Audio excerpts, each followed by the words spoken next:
So, how do you pronounce Ishmael? this? Okay, it is Ishmael. Asks, why did Noah curse Ham, and what was the nature of the transgressions? People do think he sexually abused of his father. Do we have any Bible evidence of the contrary? So Ishmael, thank you for this question. And actually, yeah, I've heard other people sort of share that understanding of the Bible, and maybe he was sexually abused. And I suppose it comes down to how do we define sexual abuse. But first, let's go and take a look at what the Bible says. We're looking at Genesis chapter 9, starting at verse 20. And it reads, "And Noah began to be a farmer, and he planted a vineyard. Then he drank of the wine and was drunk, and became uncovered in his tent." So he's in his tent and he's naked. If you jump to verse 24, it says, "So Noah awoke from his wine and knew what his younger son had done to him." Now, if we just had these verses here, I think we could think, oh boy, his youngest son Ham did something to Noah. So Noah's drunk, naked in his room, and then Ham did something to Noah. But if we back up and look at the plain text, look at the words, we're going to get a little bit more understanding of what's going on here. And again, it's important to read all the words in their full context. Because if we just take individual words, individual phrases here, we can extract a particular meaning and understanding of it. But I think together, they all sort of cement what actually happened. So if we go back to verse 22, it says, "And Ham, the father of Canaan, saw the nakedness of his father." So what did he do? He saw the nakedness of his father. So he peers in, sees his dad naked, and it's probably not just saw. He's probably looking. He's probably laughing, thinking it's just hilarious. He's not respecting his dad at all.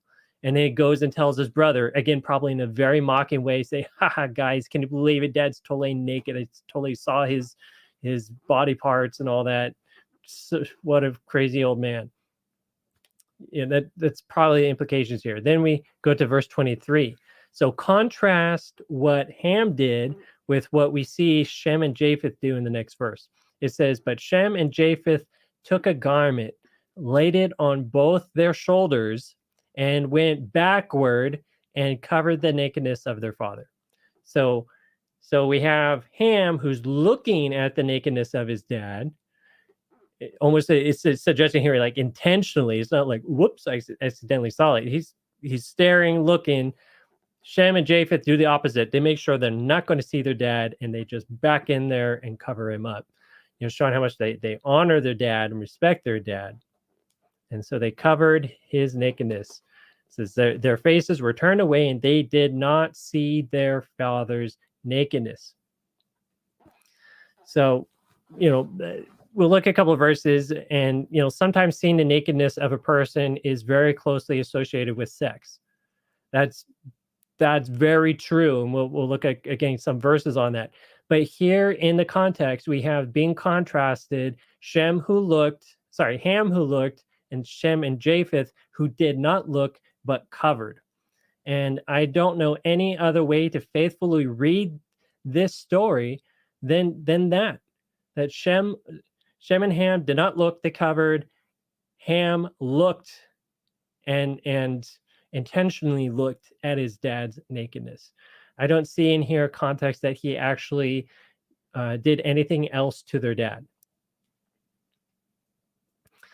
And then just a little nuance here. It's interesting that Noah didn't directly curse Ham. He jumped a generation, went straight to Canaan, who, based on Canaan's lineage and all, we know he was very wicked. The Canaanites come from him. They were wicked. So we see the wickedness of Ham's line being passed down from generation to generation, just like how we see Shem and his righteousness, in a sense, being passed on, and we should say is ultimately God's righteousness being passed on from Shem down the generations. Eventually, we end up with Abraham, who then sort of becomes a symbol of faith and righteousness.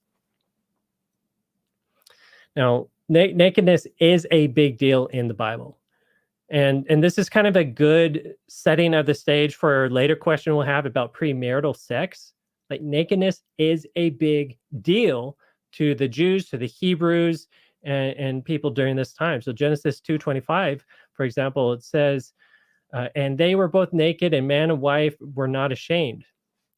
And believe here, actually, they were sort of covered by light. They didn't have clothes on, but they're covered with God's righteousness. And once they sin, all of a sudden they realize, whoa, wait, we're naked, we're totally exposed. And then they try covering themselves up and they hide from God. Again, just feeling as vulnerable and exposed. These are very much associated with sin. Then we come to Exodus 20, verse 26. It says, God is speaking here. He says, nor shall you go up the steps of my altar, that your nakedness may not be exposed on it. I mean, so the Israelites were supposed to build ramps, but they're not supposed to build these stairs that go up to the altars, because the altar was big. You couldn't just drop food on it. You had to go up this ramp to get up to it. But God was like, I don't want to see steps because I don't want your nakedness exposed. Then we go to Leviticus 18, starting at verse 7. It says, the nakedness of your father or the nakedness of your mother you shall not uncover. She is your mother. You shall not uncover her nakedness. The nakedness of your father's wife you shall not uncover is your father's nakedness. So this emphasis on nakedness, big deal to look at the nakedness of your family members, including your mother and your father. So that's a huge no-no. That'd be a huge embarrassment to them and a huge embarrassment on you if it ever happened, within the Israelite camp. And I'll show now this verse I mentioned where we see the nakedness, seeing someone's nakedness being very carefully associated with sex, the sex itself. Leviticus 20, starting at verse 19, it's going to be compare different no-nos. It says, you shall not uncover the nakedness of your mother's sister, nor of your father's sister, for that would uncover his near of kin. They shall bear their guilt. If a man, so that's uncovering the nakedness. Next verse says, if a man lies with his uncle's wife, he has uncovered his uncle's nakedness. They shall bear their sin. They shall die childless. Next verse, it says, if a man takes his brother's wife, it is an unclean thing. He has uncovered his brother's nakedness. They shall be childless. So in all three of these contexts, we sort of see this concept of nakedness being almost closely associated with sex, and seeing someone's nakedness, uncovering someone's nakedness being associated with sex. So this is where there's a little bit of validity to people who's saying that Ham maybe sexually abused his dad.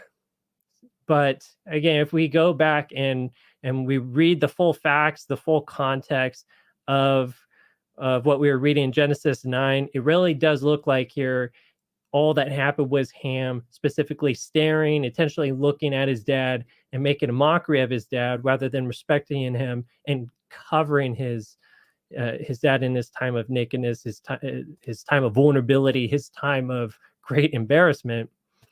And that's why the other brothers are commended, and Ham, or I should say his son especially, gets cursed. And to clarify again, this curse isn't a curse like because Noah cursed Shem.